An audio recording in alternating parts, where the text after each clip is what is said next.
lovers of Indian classical music, this is a rare visual and oral treat called a Jugalbandi.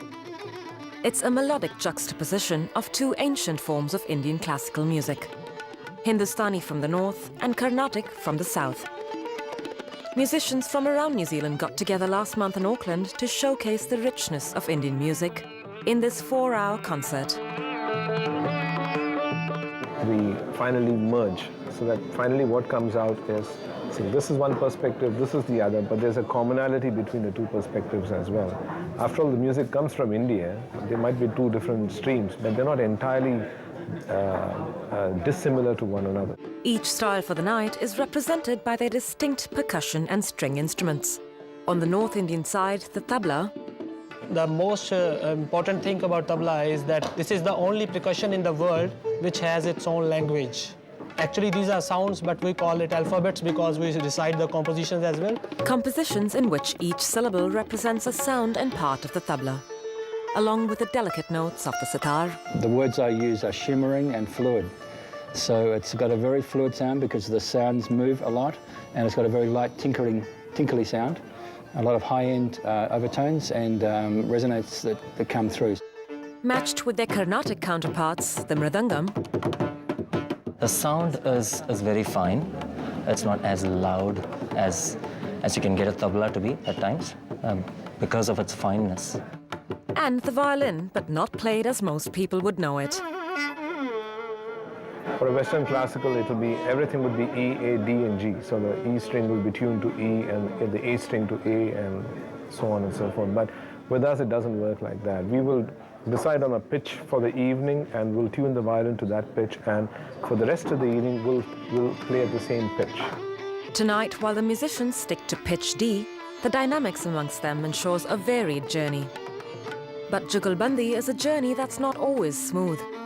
The music is entirely improvised, and the only constant is a raga or melodic mode.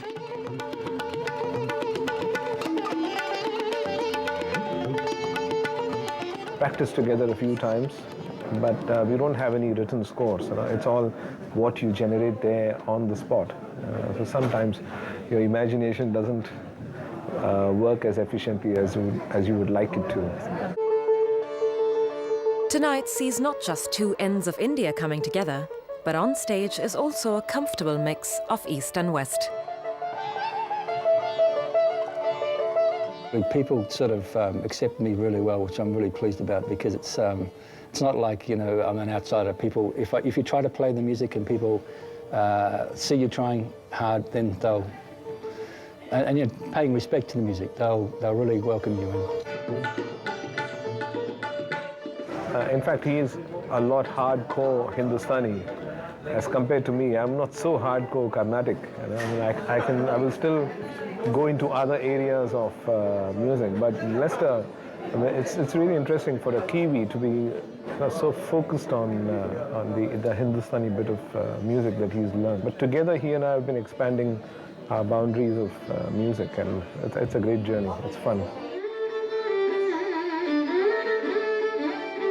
And it's a journey that ultimately ends in a cultural confluence, the very goal of the organizers' efforts behind this concert.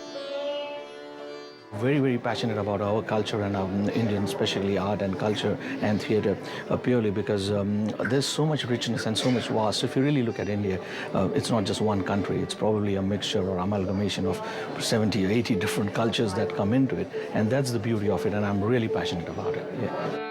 Adding to that feast of music were the sounds of the ancient Carnatic veena and the fretless Hindustani sarod. What we are trying to highlight is what are the good things, what are the things that our culture can bring forward as human beings, as persons. And it helps the other cultures to understand Indians much better. And it also helps then the third and the fourth generation, which then are cut off from their original ties, is to talk about what was their culture, what was that so much their parents or their forefathers were proud and passionate about.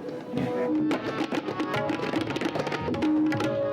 It was an evening that saw generations of music lovers from diverse cultures coming together to keep the spirit of Indian music alive in New Zealand.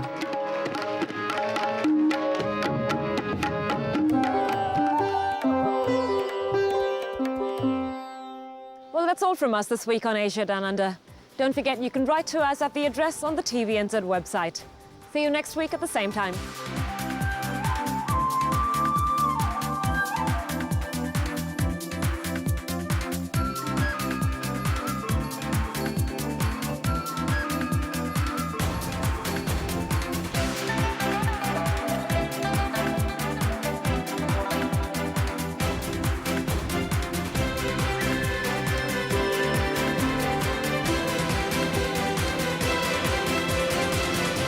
This programme was made with funding from New Zealand On Air.